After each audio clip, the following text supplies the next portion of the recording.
Então, teve uma situação, vamos imaginar um tubo soldando numa chapa, então uma estrutura metálica de aço, e um dos meios que foi utilizado para poder identificar se tinha trinco ou não, muito comum utilizar isso, para quem trabalha na manutenção, deve ter visto diversas vezes esse tipo de ensaio, apesar que muitas vezes na faculdade a gente não tem se não for uma faculdade de engenharia de soldagem, mas a gente não tem esse tipo de ensaio, contato com esse tipo de ensaio, que é o LP, líquido penetrante, né, que a gente chama na área como LP. Vamos fazer o LP lá. Então, o que é o LP? Só para que a gente possa situar, é nada mais, nada menos do que é um produto onde ele, por efeito de capilaridade, depois a gente pode bater um papo sobre isso, o LP, explicar com mais detalhe, mas por capilaridade, ele é um líquido geralmente vermelho, tá ok? O mais convencional.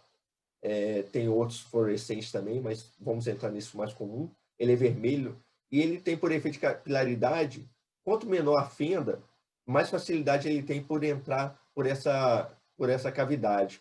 E depois eu passo um revelador, que é um talco, é um spray também, que ele puxa o quê? Esse líquido que foi para dentro da trinca. E isso é muito interessante porque ele fica todo borrado de vermelho quando ele encontra uma trinca. Então, o ensaio que foi feito, a inspeção final para a entrega da peça soldada era o LP.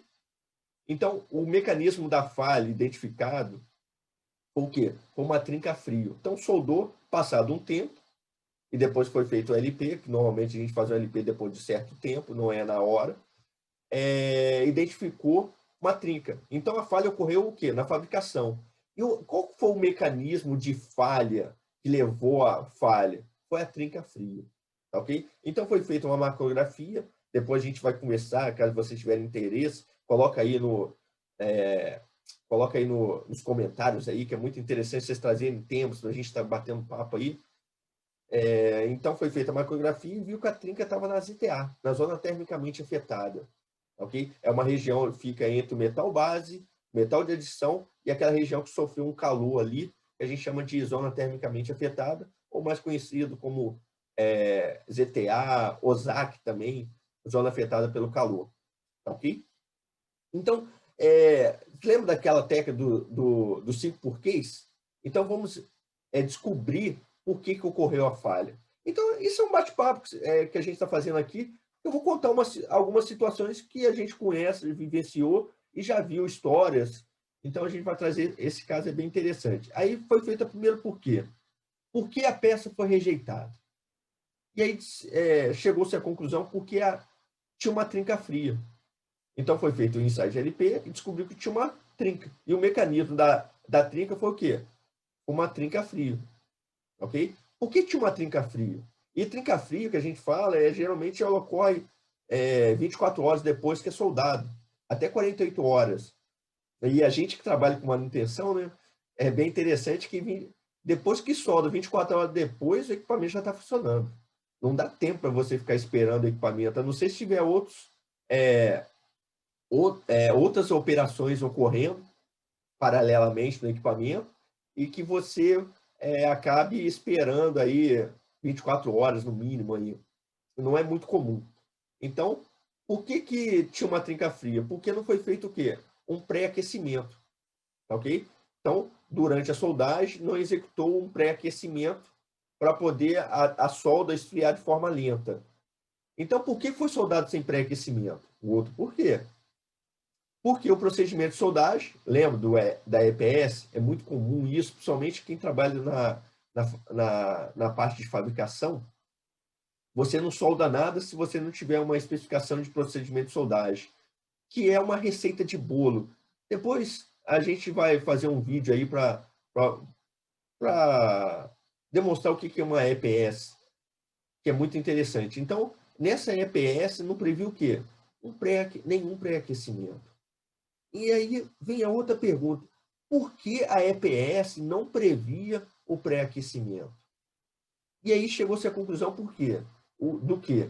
Porque o material base não endurece na soldagem. Então, ele não muda de fase. E como ele é um aço, ele poderia o quê? Transformar de você ter bainita, martensita, são materiais que têm uma dureza muito alta, que perde um pouco de utilidade e ele fica mais frágil, o material. E aí fez mais um porquê. Por que o material endureceu?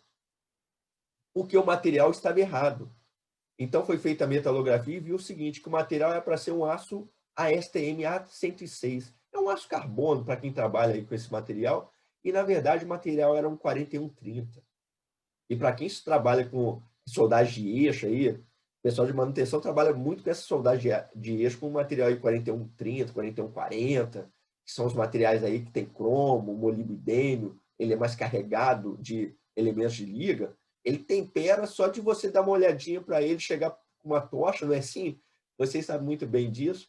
Ele trinca, ele trinca. Então, é um material completamente diferente do A106, que é um material que é muito utilizado em tubulação, tubos.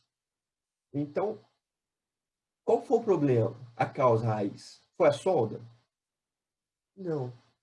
Foi a falta de rastreabilidade na fábrica. Por quê? Era para ter sido material A106 que não prevê, é um aço aí, um aço bem tranquilo de soldar, que a ACM A106 não precisa de pré-aquecimento. Agora, 4130 não dá para soldar sem pré-aquecimento. E todo mundo que trabalha na manutenção sabe disso com esse aço 4130. Tem que fazer um pré-aquecimento. E um bom pré-aquecimento. Você tem que dar garantia que você está fazendo um bom pré-aquecimento. Então, e a gente sabe na manutenção aí também, é que chapa no chão, tubo no chão, pode ser qualquer coisa. Né? Assim, e a gente pega, não, pega aquela cantoneira ali, pega aquele material ali, e a gente pega a chapa, precisa de uma chapa aqui de 500 milímetros. A gente pega, corta ali e não sabe que material que é, porque é ponta de chapa que tem ali, mas você não sabe, não tem identificação. É muito interessante que quando você lida com a Petrobras, com o sistema Petrobras, a chapa tem que estar tudo tipada, bem identificado, para que você não venha o quê? Troca de material. E o que ocorreu foi o quê? Troca de material. Então era para soldagem com A106, que não precisava de um pré-aquecimento, foi soldado um 4130. Esse aço precisa. Então, o problema foi a solda? Não. O problema foi o quê? Foi nada mais do que problema de rastreabilidade.